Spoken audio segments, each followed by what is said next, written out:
नमस्कार साथियों, स्वागत है आप सभी का ज्ञानार्थ एकेडमिक यूट्यूब चैनल पर। जैसा कि हम करंट अफेयर्स आपके लिए लेके आते रहे हैं, उसी क्रम में आज ये एक नया वीडियो हम लेके आ रहे हैं जिसमें कि हम जो भारत का मंत्रिमंडल है, मतलब जो अभी जो सरकार चल रही है हमारी, उसका जो मंत्रिमंडल है जिसमें चेंजेस होने के बाद जो नया मंत्रिमंडल है, जो वर्तमान का मंत्रिमंडल है, उसको लेकर आज चर्चा करने वाले हैं। कोई भी एग्जाम ले लें, आप राजस्थान का लें या भारत के किसी भी स्टेट का कोई भी एग्जाम ले लें, तो मंत्रिमंडल से सदैव जो है कोई ना कोई प्रश्न बनता आ रहा है कि किस मंत्री के पास कौन सा जो है प्रभार है। तो हम कैबिनेट मंत्री की चर्चा करेंगे और कैबिनेट की पूरी चर्चा करेंगे। चलिए देखते हैं। सबसे पहले अगर हम देखें तो कैबिनेट मंत्रियों की चर्चा कर लें, तो सबसे पहले देखें तो देखिए हमारे जो मंत्रियों के प्रधान हैं, तो वो कौन है? हमारे प्रधानमंत्री। और वो कौन है? वो है हमारे श्रीमान नरेंद्र मोदी, नरेंद्र दामोदर दास मोदी के नाम से इनको हम जानते हैं, और वाराणसी सीट से ये जीते हैं। बात करते हैं दूसरी, राजनाथ सिंह, जिनको हम रक्षा मंत्री का पद जो है अभी उनके पास है। पूर्व में ये बीजेपी के अध्यक्ष भी रह चुके हैं राजनाथ सिंह, और अभी जो है वर्तमान में इनके पास रक्षा मंत्रालय है। बात करते हैं अगली, अमित शाह, जिसको हम राइट हैंड भी कह सकते हैं हमारे श्रीमान मोदी जी का, और ये जो है गृह मंत्रालय लेकर बैठे हैं। क्या लेके बैठे हैं? गृह मंत्रालय। इसी के साथ इन्होंने सहकारिता मंत्रालय भी अपने पास ही रखा है। तो प्रश्न ये नहीं पूछेगा आपसे कि गृह मंत्री कौन है, प्रश्न ये पूछेगा कि सहकारिता मंत्री कौन है, तो वो है हमारे अमित शाह जी। बात करते हैं नितिन गडकरी।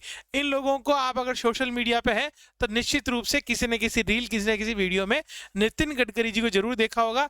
हमेशा ये सड़कों की, परिवहन की, राजमार्गों की बात करते रहते हैं, इसीलिए इनको जो है राजमार्ग मंत्रालय दिया गया है। और ये महाराष्ट्र में नागपुर से आते हैं। कहां से आते हैं? नागपुर से आते हैं। बात करते हैं निर्मला सीतारमण। जब भी बजट की चर्चा होती है, बजट जब पेश किया जाता है, तो ये हमें देखने को मिलती है श्रीमती निर्मला सीतारमण जी, जो कि वित्त मंत्री भी है और कॉरपोरेट मामलों की मंत्री भी है। कॉरपोरेट मामले क्या हो गए कि देश में जितनी भी कंपनियां हैं, प्राइवेट सेक्टर में काम करने वाली कंपनियां हैं, उनको नियंत्रित करने के लिए जो मंत्री होता है वो कॉरपोरेट मामलों का मंत्री होता है। बात करते हैं नरेंद्र सिंह तोमर। बिल्कुल किसान आंदोलन के दौरान ये चर्चा में आए थे, और ये है कृषि व किसान कल्याण मंत्री है। कौन? नरेंद्र सिंह तोमर। बात करते हैं एस जयशंकर, जो कि आपको, अगर आप आईआर पढ़ते हैं, इंटरनेशनल रिलेशन पढ़ते हैं या इंटरनेशनल न्यूज पढ़ते हैं, तो भारत की तरफ से ये आपको देखने को मिलता है हर जगह। और ये कौन से? हमारे विदेश मंत्री है, इसीलिए आपको सभी विदेशी मामलों में ये आपको दिखाई देंगे। क्या नाम है इनका? एस जयशंकर, और बहुत ही प्रभावशाली व्यक्तित्व वाले व्यक्ति हैं। बात करते हैं अगला, अर्जुन मुंडा। अर्जुन मुंडा जो है जनजातीय मामलों के मंत्री हैं। किसके हैं? जनजातीय मामलों के मंत्री है। बात करते हैं स्मृति ईरानी की। बिल्कुल अभी बड़ी फेमस हो रखी है स्मृति ईरानी, क्योंकि जो महिलाओं के जो आंदोलन चल रहे हैं उनको लेकर थोड़ा ये जो है चर्चाओं में है, क्योंकि ये महिला, बाल एवं विकास मंत्री है, इसीलिए। और ये जो है अमेठी से जीत कर आई है। कहां से आई है? अमेठी से। वही अमेठी जहां से पूर्व में राहुल गांधी जी चुनाव लड़ते थे, और उनको हराकर जो है ये वहां से जो है सांसद बनी है और इनको मंत्री बनाया गया है। इसके साथ ही इनको अल्पसंख्यक मामलात जो है उनका भी अतिरिक्त प्रभार दिया गया है। किनको? स्मृति ईरानी जी को। याद रखिएगा, 2 विभाग है, महिला एवं बाल विकास और अल्पसंख्यक मामलात मंत्रालय भी इन्हीं के पास है। चलिए आगे बढ़ते हैं और देखते हैं अगला जो मंत्री हमारे आ रहे हैं वो है पीयूष गोयल। पीयूष गोयल की बात करें तो इनके पास वाणिज्य व उद्योग मंत्रालय है, उसके साथ ही उपभोक्ता मामले भी इन्हीं के पास है, खाद्य एवं सार्वजनिक वितरण भी इन्हीं के पास है, और कपड़ा मंत्रालय भी इन्हीं के पास। महत्वपूर्ण व्यक्ति हैं ये, इसीलिए इनके पास बहुत सारे प्रभार दिए गए हैं। बात करते हैं, पूर्व में ये रेल मंत्री भी थे। बात करते हैं धर्मेंद्र प्रधान। धर्मेंद्र प्रधान जो है शिक्षा, कौशल एवं उद्यमिता मंत्री हैं। कौन है? धर्मेंद्र प्रधान। क्या है? शिक्षा, कौशल विकास और उद्यमिता मंत्री कौन है? धर्मेंद्र प्रधान। याद रखिएगा। बात करते हैं प्रहलाद जोशी की। किसकी? प्रहलाद जोशी की, जो कि संसदीय कार्य मंत्री, कोयला व खनन मंत्री है। कौन? प्रहलाद जोशी जी, प्रहलाद जोशी जी। बात करते हैं नारायण राणे की। नारायण राणे की बात करें तो ये सूक्ष्म लघु एवं मध्यम उद्योग मंत्री है। कौन से हैं? सूक्ष्म लघु, जो एमएसएमई इंडस्ट्रीज होते हैं उनके मंत्री हैं, सूक्ष्म लघु मध्यम उद्योग मंत्री। बात करते हैं सर्बानंद सोनोवाल की। ये है हमारे जहाजरानी, जलमार्ग व आयुष मंत्रालय। देखिए जहाजरानी जलमार्ग का मतलब हो गया कि जो जल क्षेत्र से संबंधित कार्य हैं वो सब इनको दिए गए हैं। और आयुष मंत्रालय, आयुष मंत्रालय बिल्कुल आप लोगों ने देखा होगा कि चिकित्सा से संबंधित जो मंत्रालय है वो इनको दिया गया है। किनको दिया गया है? सर्बानंद सोनोवाल को, याद रखिएगा, सर्बानंद सोनोवाल को। बात करते हैं डॉक्टर वीरेंद्र कुमार, जिनको सामाजिक न्याय एवं अधिकारिता मंत्री बनाया गया है। सामाजिक न्याय एवं अधिकारिता मंत्री डॉक्टर वीरेंद्र कुमार को। फिर उसके बाद गिरिराज सिंह जी बहुत फेमस हैं और बार बार जो है ये आपको न्यूज में दिखाई देंगे। और ये जो है ग्रामीण विकास एवं पंचायती राज विभाग जो है इनको दिया गया है। किनको दिया गया है? गिरिराज सिंह जी को। बहुत बहुत पुराने सांसद है गिरिराज सिंह जी। बात करते हैं ज्योतिरादित्य सिंधिया। बिल्कुल ज्योतिरादित्य सिंधिया, वही कौन से? मध्य प्रदेश वाले, जिन्होंने कांग्रेस छोड़कर बीजेपी ज्वाइन की थी, वही। इनको क्या दिया गया है? नागरिक उड्डयन मंत्री और इस्पात मंत्रालय का अतिरिक्त प्रभार दिया गया है।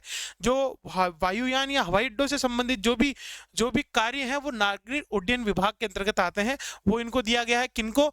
ज्योतिरादित्य सिंधिया को। और इस्पात मंत्रालय का अतिरिक्त प्रभार भी इनके पास है। फिर उसके बाद जो अभी सबसे लेटेस्ट ट्रेंड में है, मोदी मंत्रिमंडल में सबसे ज्यादा अभी जो है न्यूज के अंदर है, वो कौन है? अश्विनी वैष्णव। और ये क्या है? रेल मंत्री है। क्योंकि अभी जो उड़ीसा में जो रेल दुर्घटना हुई थी, उस दुर्घटना के दौरान ये जो है, उस दुर्घटना के बाद ये बड़े ट्रेंड में आ गए हैं। और रेल संचार और सूचना प्रौद्योगिकी मंत्री भी यही है। इनके पास रेल डिपार्टमेंट तो ही अपने आप में रेल डिपार्टमेंट बहुत बड़ा है, उसके साथ ही सूचना एवं संचार प्रौद्योगिकी मंत्री जो है वो भी यही है। बात करते हैं पशुपति पारस। क्या नाम है? पशुपति पारस। खाद्य प्रसंस्करण एवं उद्योग मंत्री है। ये कौन है? खाद्य प्रसंस्करण और उद्योग मंत्री कौन है? पशुपति पारस, याद रखिएगा। अब आ गए हमारे गजेंद्र सिंह शेखावत जी, जो कि जोधपुर से सांसद है, बिल्कुल राजस्थान के हैं। और इनके पास क्या है? जल शक्ति मंत्री है। जल शक्ति मंत्री मतलब जल से संबंधित जितने भी कार्य हैं वो इनमें जल शक्ति मंत्री, जैसे बांध हो गए या कोई नहर परियोजनाएं हो गई, वो सब गजेंद्र सिंह शेखावत के पास है। और ये कौन से है? जल शक्ति मंत्री। फिर बात करते हैं राजकुमार सिंह। क्या नाम है? राजकुमार सिंह। और ये है विद्युत एवं नवीनीकरण ऊर्जा मंत्री। विद्युत जो हमारे ऊर्जा से संबंधित विभाग है वो, और नवीनीकरण ऊर्जा मतलब जो सौर ऊर्जा हो गया, पवन ऊर्जा हो गया, या जो नवीनीकरण ऊर्जाएं होती हैं उनसे संबंधित मंत्रालय इनके पास है। क्या नाम है इनका? राजकुमार सिंह, याद रखिएगा। हरदीप सिंह पुरी, बिल्कुल जो है हरदीप सिंह पुरी जो है पेट्रोलियम एवं प्राकृतिक गैस मंत्रालय के अंतर्गत आते हैं। जो पेट्रोल के दाम बढ़ रहे हैं, जो गैस के दाम बढ़ रहे हैं, उनके लिए जिम्मेदार कौन मंत्री है? हमारे हरदीप सिंह पुरी जी। फिर है मनसुख मंडाविया। क्या नाम है? मनसुख मंडाविया। ये जो है चिकित्सा से संबंधित है, स्वास्थ्य एवं परिवार कल्याण मंत्रालय और रासायनिक एवं उर्वरक मंत्री कहलाते हैं मनसुख मंडाविया। बात करते हैं आगे, भूपेंद्र यादव। बिल्कुल ये है हमारे अजमेर से राज्यसभा सांसद है, अजमेर से राज्यसभा सांसद है और बहुत ही अच्छे व्यक्तित्व के व्यक्ति हैं भूपेंद्र यादव जी। और इनके पास है पर्यावरण, श्रम एवं वन जलवायु मंत्री। बिल्कुल जो पर्यावरण से संबंधित जितने भी कार्य है वो इसी के अंतर्गत आते हैं। और ये भूपेंद्र यादव जी जो है ये भी राजस्थान से है। कहाँ से है? राजस्थान के अजमेर से सांसद है। बात करते हैं महेंद्रनाथ पांडे जी। महेंद्रनाथ पांडे जी भारी उद्योग एवं सार्वजनिक उद्यम मंत्री है। महेंद्रनाथ पांडे क्या है? भारी उद्योग और सार्वजनिक उद्यम मंत्री। भारी उद्योग का अर्थ हो गया कि लोहा इस्पात उद्योग हो गया, इसके अतिरिक्त जो सीमेंट उद्योग है, ये सभी भारी उद्योगों के अंतर्गत आते हैं। तो भारी उद्योग और सार्वजनिक उद्यम जो है वो इसके अंतर्गत आते हैं, वो है महेंद्रनाथ पांडे जी। बात करते हैं पुरुषोत्तम रूपाला। क्या नाम है? पुरुषोत्तम रूपाला। और देखिए पाला से याद रखने का पालक। और ये कौन से है? डेयरी एवं पशुपालन मत्स्य पालन मंत्री है। कौन? रूपाला। कौन है? पाला, बिल्कुल पाला। और डेयरी, पशुपालन और मत्स्य मंत्री। बात करते हैं जी किशन रेड्डी। जी किशन रेड्डी, नाम याद करने के लिए मैं बता देता हूं आपको, संस्कृति एवं पर्यावरण मंत्री है, पर्यटन मंत्री है। और इनके बारे में बता दूं इसको याद रखने के लिए, रेड्डी जैसे कभी आपको कहें कि घूमने जाना है, पर्यटन करने जाना है तो एवे रेडी, वैसे ही जी किशन रेड्डी, आप भी रेड्डी रहते हैं तो इनका नाम भी क्या है, जी किशन रेड्डी, याद रखिएगा। और अनुराग सिंह ठाकुर जो है बार बार न्यूज में आते हैं, सूचना प्रसारण एवं खेल मंत्री है। जब कभी भी आप देखिए महत्वपूर्ण मैच होते हैं, जब भी खेल से संबंधित कोई भी कार्यक्रम होता है, तो अनुराग सिंह ठाकुर जो है सबसे पहले आपको मिलेंगे। तो ये सूचना प्रसारण और खेल दोनों ही प्रभार जो है इनके पास है, अनुराग ठाकुर के पास। बहुत अच्छे व्यक्ति हैं अनुराग ठाकुर जी, याद रखिएगा। ठाकुर साहब क्या है, ठाकुर साहब खेल को नियंत्रित करते हैं, तो अनुराग ठाकुर। तो इसी प्रकार से आप जो है इनको नाम जो है अपने हिसाब से याद रख सकते हैं, ट्रिक बना के मैंने आपको बता दिया है। चलिए आज के लिए इतना ही, धन्यवाद, जय हिंद साथियों।